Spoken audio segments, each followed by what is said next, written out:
principais disfunções gastrointestinais de crianças e adolescentes hospitalizadas. Mas para isso, primeiramente devemos pensar quais são as principais diferenças desse sistema em crianças em comparação com os adultos. Vamos lembrar que essas crianças estão em desenvolvimento ainda. Geralmente, nos seus primeiros anos de vida, a sua anatomia e funcionalidade ainda são imaturos, o que pode deixar essas crianças mais suscetíveis a doenças e também com uma resposta menor a esse tratamento. Mas para entendermos melhor as diferenças do sistema gastrointestinal de crianças comparada com os adultos, vamos analisar as particularidades de cada parte desse sistema das crianças. Falando primeiramente da boca e do esôfago, os reflexos de sucção e deglutição ainda estão em maturação, que pode causar riscos de refluxos nessas crianças, dos quais vamos tratar posteriormente nesse vídeo. O estômago dessas crianças também possui uma diferença comparada com o dos adultos. Em recém-nascidos, a capacidade do estômago pode chegar em aproximadamente 20 ml. Aos 12 meses, essa capacidade pode chegar em 200 ml. Já nos adultos, a sua capacidade pode chegar até 3 litros, onde podemos concluir que essa alimentação em crianças deve ser feita de maneira fracionada em menores quantidades e com mais frequência durante esse dia. Falando agora do intestino delgado, ele possui uma superfície absortiva maior, o que gera também maiores perdas hídricas, que se torna preocupante sabendo que 75% do corpo dessas crianças é formado de água, o que pode gerar uma desidratação se ocorrerem perdas muito grandes, o que também será tratado neste vídeo.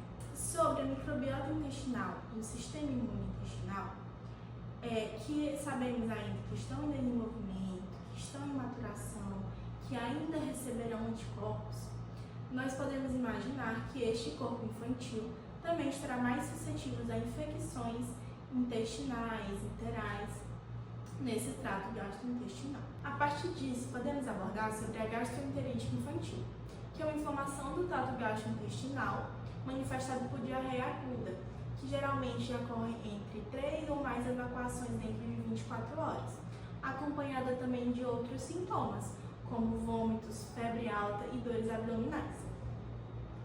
Essa gastroenterite ela tem uma etiologia majoritariamente viral, na maioria das vezes causada pelo rotavírus, mas também pode ter causas como bactérias e parasitas.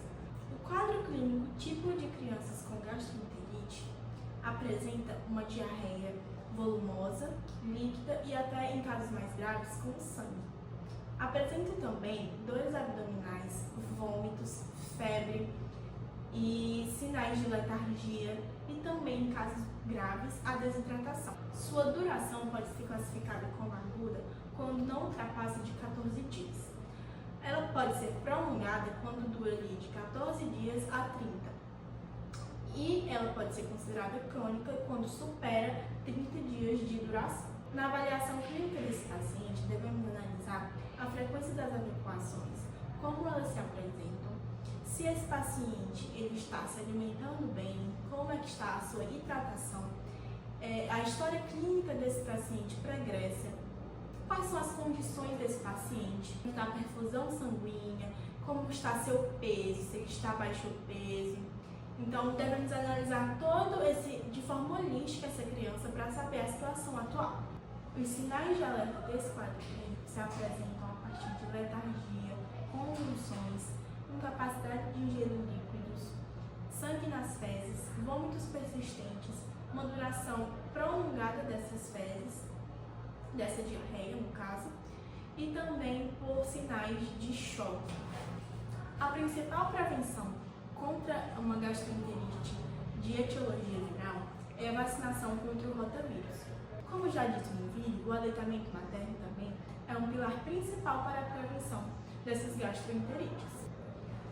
Condições de vida adequadas também estão entre as principais formas de prevenção dessas gastroenterites. Devemos salientar também que gastroenterite infantil pode estar relacionada a outras causas, como alergias e intolerâncias a outros alimentos ofertados durante essa fase da vida. Dentro da classificação das gastroenterites, nós temos o refluxo gastroesofágico, ou RGE. O esôfago é um componente do sistema digestório e é um dos responsáveis pela condução do bolo alimentar até o estômago. Ele está localizado após a faringe, anteriormente ao estômago, posteriormente à traqueia e anteriormente à coluna vertebral.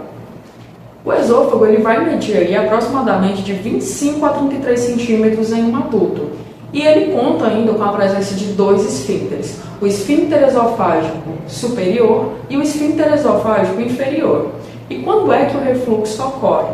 Quando o esfíncter esofágico inferior, que deveria impedir a passagem do alimento contido no estômago novamente para o esôfago, não realiza bem o seu trabalho e acaba que esse retorno provoca alguns sintomas, como pirose e sensação de vômito, muitas vezes até o próprio vômito.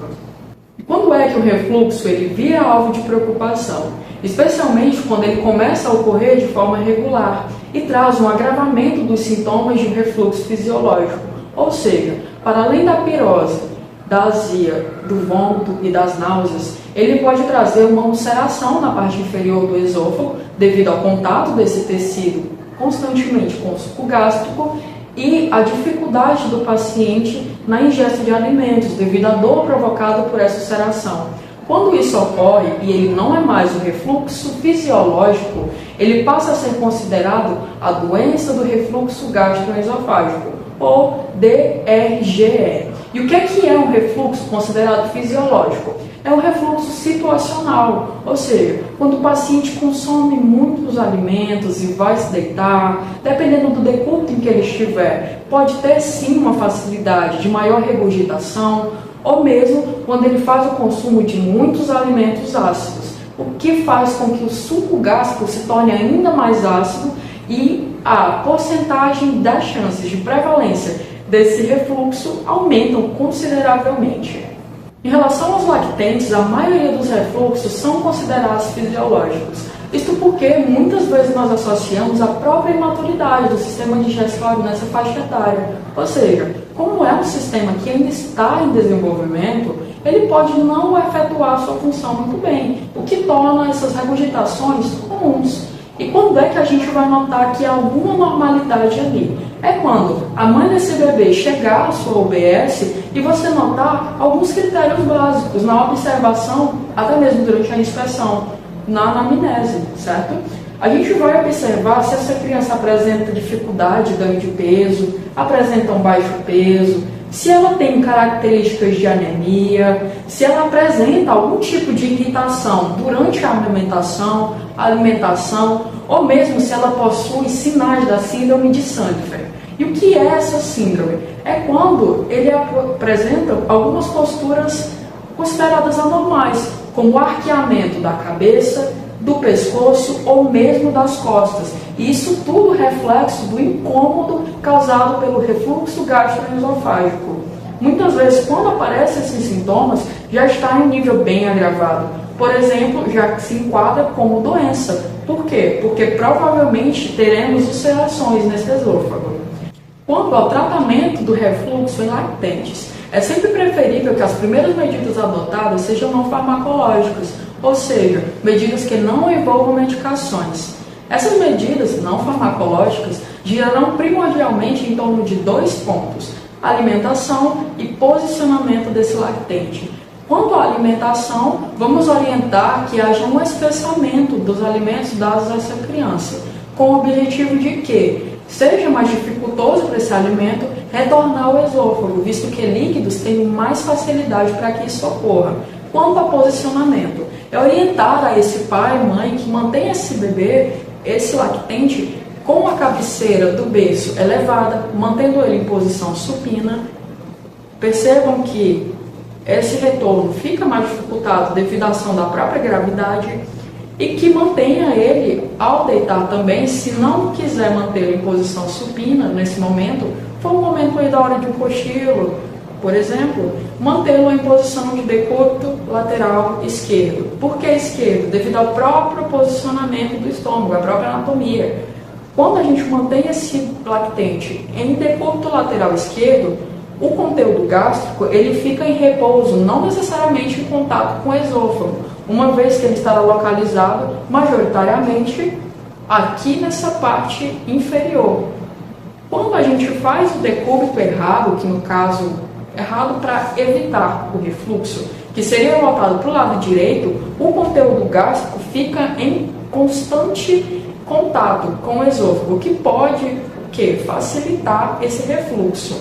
Já as medidas farmacológicas em relação ao refluxo em lactentes serão direcionadas pela equipe médica, mas os medicamentos irão girar em torno de supressores de produção de ácido gástrico, como inibidores de bombas de prótons e bloqueadores dos receptores H2. Esses medicamentos eles irão atuar diminuindo a quantidade de ácido produzida, logo diminuindo também a redução da incidência de refluxo.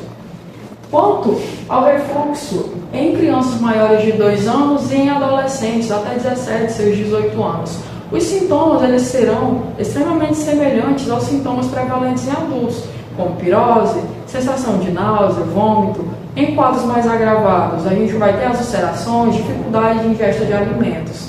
E o seu tratamento vai ser muito semelhante ao de lactentes, exceto por um terceiro pilar, em relação ao estilo de vida. Então vamos lá. Quanto ao tratamento não farmacológico para crianças maiores de 2 anos até adolescentes de seus 17, 18 anos. A gente vai ter como primeiro pilar a mudança no estilo de vida, ou seja, vamos orientar esse paciente que ele comece a praticar atividades físicas, evite a obesidade através de uma alimentação equilibrada, que não faça consumo de bebidas alcoólicas e muito menos seja um tabagista, mesmo que tabagista passivo. Quanto à alimentação, uma alimentação equilibrada é extremamente importante, principalmente evitando alimentos que possam agravar os casos de refluxo, como chocolate, café, alimentos ácidos em excesso, alimentos picantes. A gente vai fazer com que esse paciente perceba que a alimentação dele também é muito importante para evitar esses quadros. O terceiro item, mas não menos importante, é quanto ao próprio posicionamento desse paciente no momento em que ele fosse deitar, seja para dormir ou para descansar, mantendo as orientações dos mesmos posicionamentos do RN, posição supina, para que através da própria gravidade a gente evite esse refluxo, e posição em decúbito lateral esquerdo, como podemos observar aqui, devido ao próprio posicionamento do estômago. Porque se eu fizer essa lateralização, o conteúdo estomacal, percebam, como eu citei anteriormente, não estará em contato direto com o nosso esfíncter esofágico inferior. Isso vai fazer com que o quê? A gente tenha uma redução da incidência dos refluxos. Quanto ao tratamento farmacológico, vamos seguir também a mesma linha do tratamento do lactente, com o quê? Supressores de ácido gástrico. Mais uma vez, inibidores de bombas de prótons e bloqueadores do receptor H2. Quanto às medidas farmacológicas, é sempre bom lembrar que essas indicações elas são indicações gerais, mas cada paciente requer uma análise especializada e uma adequação da medicação ao seu estado clínico. E quando considerar a cirurgia, tanto em adultos quanto em lactentes, adolescentes e crianças, quando os medicamentos, as medidas aplicadas anteriormente não forem eficazes, e se fizer necessário uma investigação, uma ação mais invasiva. Bom dia, meu nome é Cauane e eu vou falar um pouco sobre a desnutrição em crianças e adolescentes. Bom, quando a gente fala de desnutrição, a gente precisa entender que a desnutrição é um distúrbio nutricional que é caracterizado por um déficit energético e também proteico, Ou seja, é um déficit tanto de energias quanto de proteínas do corpo da criança e do adolescente. Esse déficit ele vai comprometer processos fundamentais. Quais seriam esses processos fundamentais? O crescimento, o desenvolvimento, a reparação tecidual, a imunidade da criança, o metabolismo celular e entre outros. Em outras palavras, o organismo ele acaba deixando de receber os nutrientes necessários para manter as suas funções vitais. Bom, e durante a hospitalização, a desnutrição ela pode ter uma origem primária ou secundária. Quando que ele vai ter uma origem primária? Bom, a desnutrição ela vai ter uma origem primária quando há uma ingestão alimentar insuficiente, ou seja, quando a criança ela não consome alimentos alimentos suficientes para se nutrir, vamos dizer assim. E já a secundária é quando existe uma doença que faz aumentar mais o gasto metabólico, ou seja, ele vai interferir tanto na absorção quanto na reabsorção, tanto na absorção quanto na reutilização dos nutrientes, e vai dificultar com que essa doença, ela, vamos dizer, melhore. Tipo assim, e quais seriam essas doenças que a gente poderia citar? As infecções, ela acaba exigindo mais do corpo, ou seja, ela acaba exigindo que o corpo ele tenha um gasto metabólico ainda maior, porque o corpo ele vai precisar de muito mais nutrientes para ele conseguir, vamos dizer assim, de certa forma, para ele conseguir melhorar, para a criança conseguir melhorar. E nos pacientes pediátricos é importante que a gente saiba que essa condição ela é ainda mais grave. Por quê? Porque o corpo ele está em uma fase de crescimento. Então qualquer déficit nutricional ele vai impactar diretamente esse desenvolvimento dessa criança, ou seja, ela não vai desenvolver da forma correta ou até mesmo ela não vai desenvolver. Bom, e já entrando na parte de manifestações clínicas, é necessário que a gente saiba os sinais clínicos, né, que são mais evidentes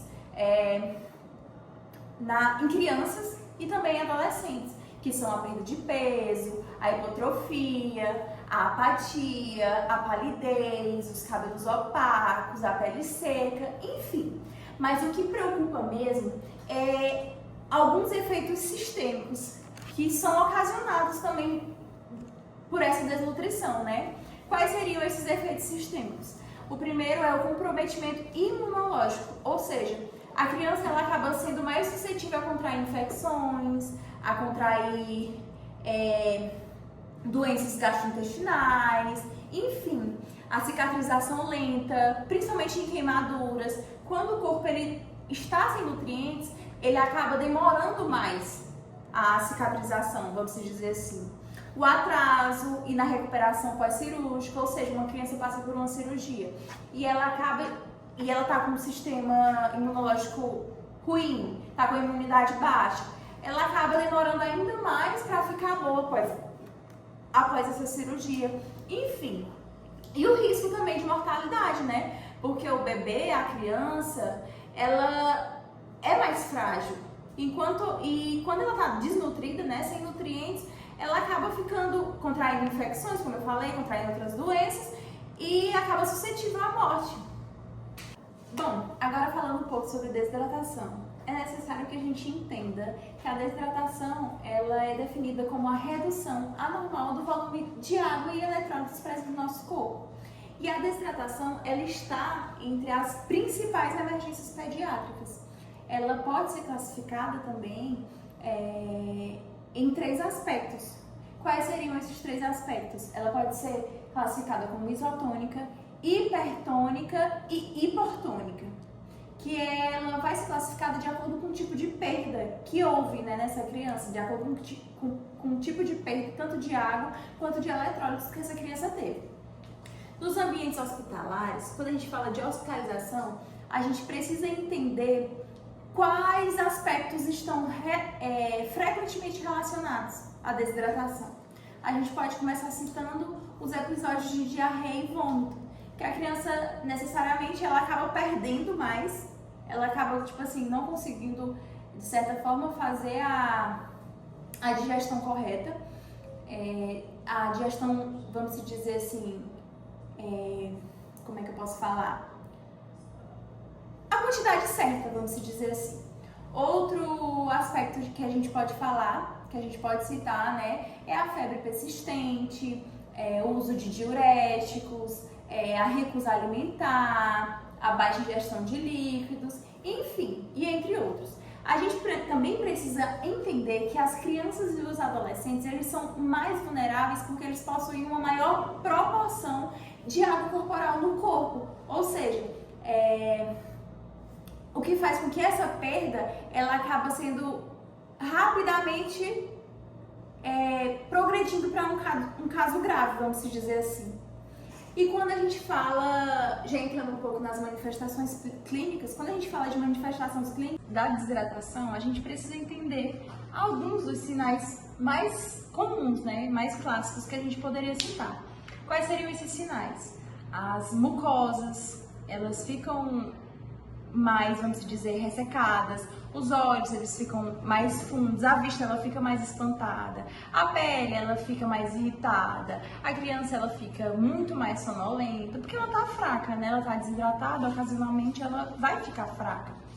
Já no casos mais graves, a gente pode falar que surgem até a taquicardia, a hipotensão, a diminuição do nível da consciência da criança, porque essa diminuição no nível da consciência vai exigir com que sejam repostos, né? Com que haja uma reposição imediata, tanto de água, de eletrólitos. Além disso, a desidratação, ela também pode causar uma hiperperfusão. Ela vai, como é que eu posso explicar? Ela vai afetar os órgãos vitais do corpo. A gente poderia citar o coração, o cérebro. Portanto, é necessário que haja um reconhecimento precoce que essa criança está desidratada, vamos dizer, pela equipe de enfermagem, né?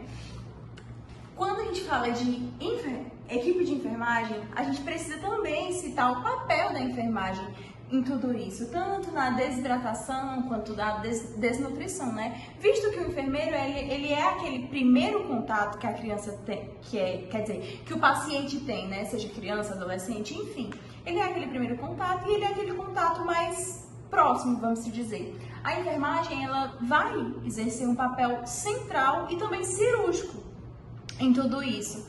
Ela vai ser crucial no manejo tanto da desnutrição quanto da desidratação, porque, como eu falei, ela vai estar em contato direto com o paciente. O enfermeiro é quem vai detectar as alterações iniciais que o paciente tem. Ele vai contribuir com o monitoramento diário, ou seja, ele que vai ver se a criança está fazendo a diurese correta, vai ver se a criança ela está com a pele boa, ela está demonstrando estar bem. E as principais ações da enfermagem que a gente pode citar é que o enfermeiro ele precisa avaliar o estado nutricional da criança, ele precisa medir o peso, a estatura, o IMC, as curvas, enfim, uma série de fatores. Outra ação que é dever do enfermeiro fazer dentro da desnutrição e da desidratação é a administração, né, de soluções. Ela precisa administrar soluções de reidratação e de nutrição, tanto venosa quanto oral, porque ele precisa garantir com que haja uma reposição adequada, tanto dos eletrólitos, da água, quanto dos nutrientes fundamentais, né? Ele precisa também trabalhar em conjunto, né, com os nutricionistas, visto que o nutricionista ele também é responsável por toda a tabela nutricional, toda a hidratação, seja da criança, seja do adolescente, seja do adulto, enfim. E é necessário que o enfermeiro ele também eduque os pais sobre estratégias, né, manejos necessários para que essa criança ela tenha a hidratação correta, a nutrição correta, enfim. E é isso. Bom dia, pessoal. Meu nome é Larissa Martins e hoje eu vou apresentar para vocês um tema que vem se tornando cada vez mais relevante e importante dentro do universo da saúde da criança e do adolescente, que são as alergias e intolerâncias alimentares. Essas condições elas têm se tornado cada vez mais frequentes e é essencial que a equipe de saúde, especialmente a de enfermagem, ela saiba como identificar os sintomas e também saiba como instruir esses pais para uma melhor administração dessa doença. Primeiramente, é importante entender que a alergia e intolerância alimentar não são a mesma coisa, apesar de ser confundida por muitas pessoas, não é? A alergia alimentar, isso acontece geralmente causada pelo sistema imunológico, ou seja, sobre um determinado alimento ele vai reagir de forma exagerada em relação a alguma substância presente, como se isso fosse perigoso para o corpo humano. Geralmente os alimentos mais comuns que causam esse tipo de alergia são ovos, leite, trigo, frutos do mar em geral e alguns outros alimentos. Já a intolerância alimentar, ela não envolve o sistema imunológico. Ela acontece por uma dificuldade do organismo em absorver ou digerir alguns tipos de substâncias contidas nos alimentos. Eu posso dar um exemplo para vocês que é uma das intolerâncias alimentares mais recorrentes dentro do universo pediátrico, que é a intolerância à lactose. Essa intolerância à lactose geralmente ocorre quando o corpo não produz enzima suficiente para digerir o açúcar do leite. Os sintomas mais comuns em relação a essas alergias costumam ser logo após a ingestão desse alimento, e nós podemos citar vermelhidão na pele, inchaço, coceira, diarreia, vômito. E já em relação às intolerâncias alimentares, geralmente os sintomas eles são ligados a sintomas gastrointestinais, ou seja, geralmente esse paciente vai ter gases, distensão abdominal, cólicas e diarreia, mas sem envolvimento imunológico. Em relação ao atendimento da criança ou adolescente, o papel da enfermagem é extremamente fundamental. Como eu citei anteriormente, a equipe de saúde, em especial os enfermeiros, tem uma missão em relação a estarem atentos aos sinais dessa criança e também conseguirem instruírem os seus pais da maneira correta. Ou seja, o enfermeiro ele tem que estar atento ao relato dos pais em relação a toda a alimentação dessa criança. Eles têm que observar os sinais clínicos além de registrar tudo detalhadamente. Esse enfermeiro ele tem que estar atento sobre a leitura correta dos alimentos, instruir os pais como lerem esses rótulos, né? Evitar o contato de contaminação cruzada, que é quando traços de alimentos alérgicos entram em contato com os outros, e reforçar a importância de seguir corretamente as orientações médicas e nutricionais, o que é um dos principais pontos a serem seguidos, porque nem sempre um paciente pediátrico vai querer seguir uma dieta à risca quando é proposto pelo médico, nutricionista, enfermeiro. Então é um ponto a se frisar da equipe de enfermagem e da família do paciente. Ele tem um papel essencial na educação em saúde, na verdade, né? Ou seja, ele vai ajudar essa família a entender que a alergia não é frescura e que cuidados são fundamentais para garantir o bem-estar e o crescimento saudável dessa criança. Por fim, é importante lembrar que tanto as alergias quanto as intolerâncias podem ter grande impacto na vida das crianças e dos adolescentes e não afetam só a sua alimentação, como também o seu convívio social e emocional com a comunidade que ele convive, né? Por isso, o acompanhamento multidisciplinar da equipe de enfermagem, dos médicos e nutricionistas são serviços básicos de saúde para o paciente pediátrico e o paciente adolescente também, porque é essencial para prover para esse paciente um cuidado integral e também